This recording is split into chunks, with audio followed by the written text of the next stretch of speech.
Este é o crânio de um homem da década de 1870. Os dentes caíram e a mandíbula está torta, atrofiada e cheia de buracos. E a pessoa a quem isso pertenceu claramente passou por muita dor. Esta é uma fotografia de uma mulher que supostamente pegou fogo espontaneamente e morreu. E isso é chamado de fogo-fato. Algumas pessoas acham que é a alma ou o espírito escapando do túmulo e subindo para o céu. E isso é o que está ligando todos eles juntos. Às vezes é chamado de elemento do diabo. Bastante gente no mundo é religiosa. É uma prática que traz paz e propósito às pessoas quando não é imposta a outros ou usada para justificar coisas horríveis. Pessoalmente, não vejo nenhum problema com isso, mesmo sendo ateu praticamente. Mas, ao meu ver, misturar religião com seu sistema de lógica é um grande equívoco. Misturar religião com seu sistema de lógica muitas vezes resulta em não conseguir estabelecer causa e efeito. Ou isso faz você criar uma relação de causa e efeito entre duas coisas quando essa relação não existe. Isso acontece em parte porque o cérebro humano não é tão complicado e brilhante quanto gostamos de acreditar, e ele é facilmente enganado por padrões. Então, vemos coisas que não têm relação e acabamos relacionando elas para satisfazer o nosso neocórtex tolo. Se observarmos rapidamente as diferenças entre cérebros de mamíferos, percebemos isso. A grande diferença entre o cérebro humano e os demais é essa parte condensada, parecida com uma salsicha, aqui. Isso é chamado de neocórtex e uma de suas funções é o reconhecimento de padrões. Agora, os cérebros humanos têm um neocórtex muito maior do que qualquer outro animal no planeta. Isso mostra que nossa capacidade de enxergar padrões supera a dos outros animais. Todos os animais podem aprender padrões, é um mecanismo de sobrevivência. Aqueles animais que não conseguem aprender padrões acabam extintos, como o dodô. O dodô foi extinto quando um predador, que somos nós, foi introduzido em seu ambiente. E eles não conseguiram reconhecer o padrão entre o aparecimento dos humanos e o desaparecimento dos dodôs. Então eles simplesmente nunca fugiam, e nós meio que comemos todos eles. Essa habilidade de perceber padrões é uma das razões pelas quais nós duramos tanto tempo. Por exemplo, alguns animais podem não entender por que um incêndio começa de repente em uma floresta seca e com vento. Um humano olharia para isso e diria: talvez se eu esfregar alguns gravetos secos juntos, como aquelas árvores, a mesma coisa vai acontecer de novo. Parece super simples para nós, mas isso é porque vem naturalmente para a gente.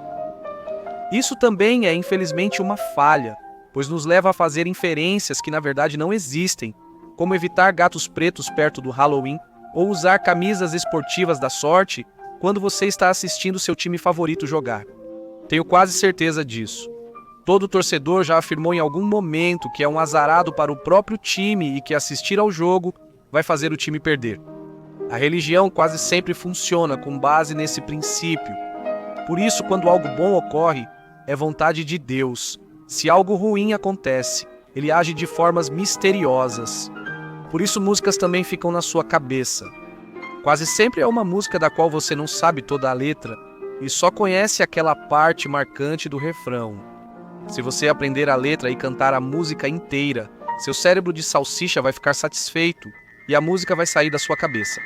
A carne de salsicha dos nossos cérebros precisa ver padrões e às vezes os cria para se satisfazer.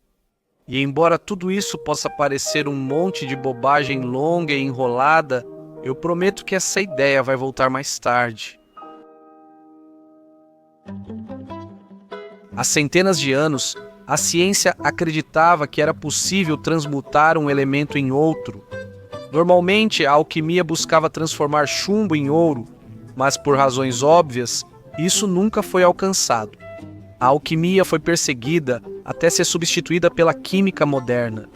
O motivo pelo qual a alquimia teve menos sucesso e acabou sendo substituída pela química foi sua insistência de que a espiritualidade fazia parte do processo científico. Os alquimistas acreditavam que canalizavam a energia e o Espírito de Deus para transmutar as coisas.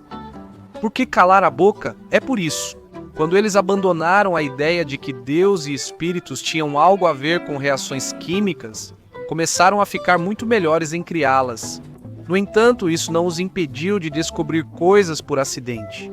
O alquimista alemão Henning Brandt decidiu em 1660 que provavelmente poderia criar ouro fervendo a própria urina.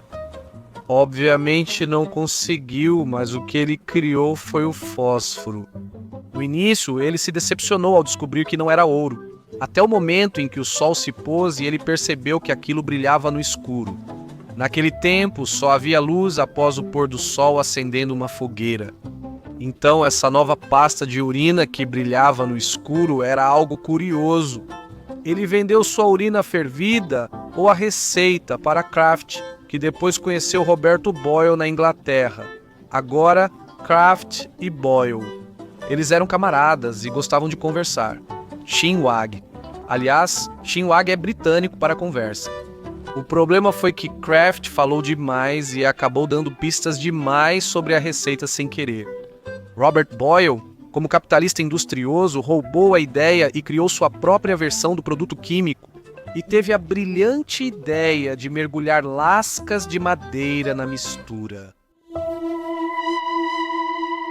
O fósforo é uma substância cerosa que aparece em algumas formas diferentes identificadas pela sua cor.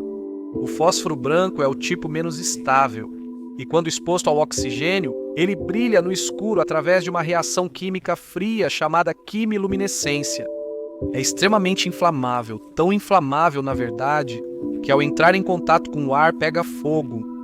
Tentei conseguir para mostrar a vocês, mas também é usado em várias atividades ilícitas, como fabricar drogas e bombas. E quando eu perguntei ao laboratório se eu poderia pegar um pouco para brincar, alguns homens de terno escuro vieram revistar meu porão atrás dessas plantas ilegais. Felizmente, eles não se importaram com as prostitutas mortas no meu porão. Em 1980, um homem de 73 anos chamado Henrique Tomás foi encontrado morto em sua casa. Eu digo encontrado, mas só acharam o crânio e a parte inferior das pernas dele. O corpo dele foi totalmente incinerado, assim como metade da cadeira onde estava. Curiosamente, as pernas restantes estavam totalmente vestidas, indicando que o fogo queimou intensamente por pouco tempo. Tanto a polícia quanto os investigadores do Corpo de Bombeiros fizeram análises do local, do corpo e dos possíveis riscos e determinaram que não havia nenhuma fonte para o incêndio. E concluíram, na ausência de todas as outras explicações, que ele simplesmente pegou fogo espontaneamente e morreu. Que é o que eu imagino que vai acontecer com os fãs de Andrew Tate toda vez que eles passarem pela escola. Ao longo das décadas, muitas pessoas foram encontradas em circunstâncias muito parecidas, literalmente reduzidas a cinzas, sem nenhuma explicação óbvia de como isso aconteceu. Há temas comuns nessas combustões. As vítimas costumam ser alcoólatras e fumantes. Na maioria das vezes, são mulheres idosas e elas estão sempre sozinhas. Ninguém jamais testemunhou alguém se combustando espontaneamente, e isso nunca foi registrado em condições científicas. Antigamente, o alcoolismo das vítimas fazia muitos acreditarem que era um castigo por cederem ao vício. Eu disse que a ideia de cérebro de salsicha voltaria. Com o tempo e o avanço da ciência, buscaram explicações mais razoáveis e, em muitos casos, os corpos estavam próximos a uma fonte de ignição, o que era ignorado em favor de uma explicação mais espiritual. Mas às vezes, como no caso do pobre velho Henry Thomas, não havia explicação. Micróbios já foram registrados convertendo fosfatos dos alimentos em fosfina, substância química reativa, que pode entrar em combustão espontânea como o fósforo branco. Na verdade, alguns desses compostos de fósforo altamente inflamáveis já foram detectados tanto em fezes humanas quanto em fezes de animais. Ou seja, existe uma explicação científica teórica de que micróbios converteram fosfatos naturais em fosfina combustível, que se inflama e mata a vítima. Quando você considera que a maioria das vítimas são alcoólatras e fumantes, sendo o álcool um excelente acelerador e o cigarro uma ótima fonte de ignição. Isso poderia realmente ser uma explicação científica genuína para a suposta combustão espontânea. No entanto, devo ressaltar que essa é uma explicação muito improvável. Provavelmente o mistério dessas mortes se deve ao fato de que, quando a da religião era mais influente, isso era atribuído a uma força espiritual, quando na verdade, provavelmente era devido a algum tipo de acelerador causando o fogo que depois se tornava indetectável.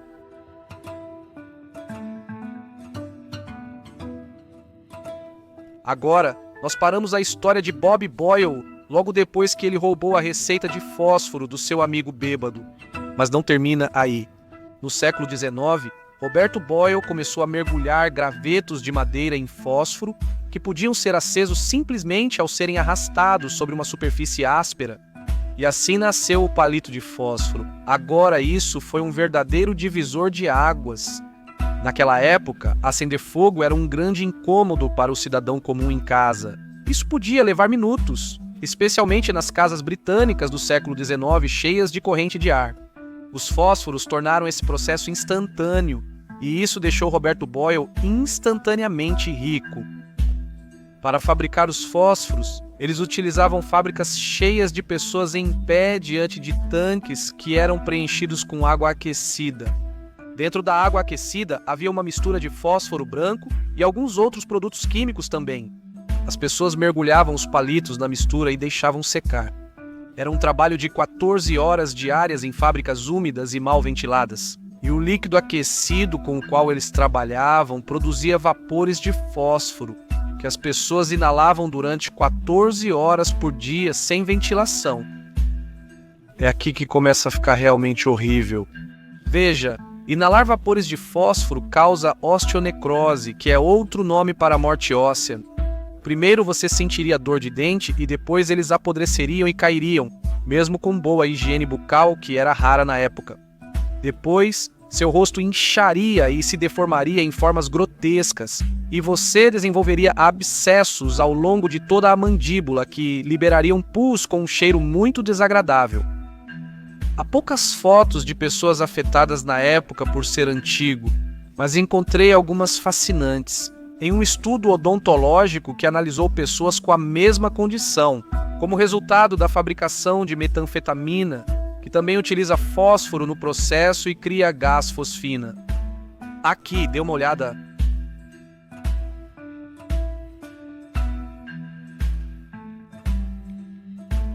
Agora, eventualmente buracos apareceriam no seu rosto, pois ele começaria a apodrecer ao longo da mandíbula, até o ponto em que o osso começaria a aparecer por baixo. Às vezes, o osso absorvia tanto fósforo que brilhava no escuro. E tudo isso causaria uma dor extrema para quem sofria com isso. A única solução era afastar a pessoa da exposição ao fósforo. Assim, as fábricas, por bondade e preocupação com os trabalhadores, afastaram-nos com segurança e os compensaram pelo tempo fora do trabalho. Estou brincando, isso não é típico do capitalismo do século XIX, certo?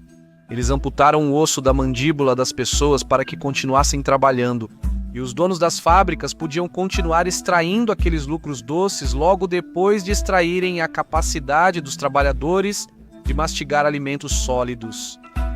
Agora você pode perguntar, o que acontece se eles simplesmente não removerem a mandíbula?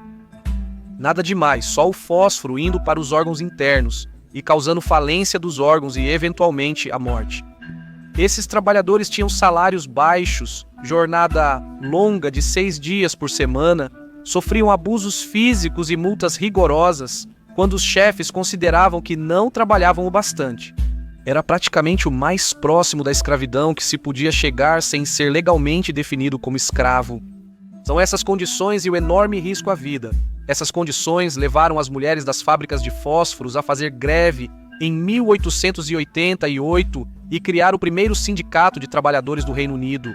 As mulheres marchavam diariamente e foram ao parlamento, onde impressionaram os parlamentares com sua coragem ao enfrentar empregadores abusivos e influentes.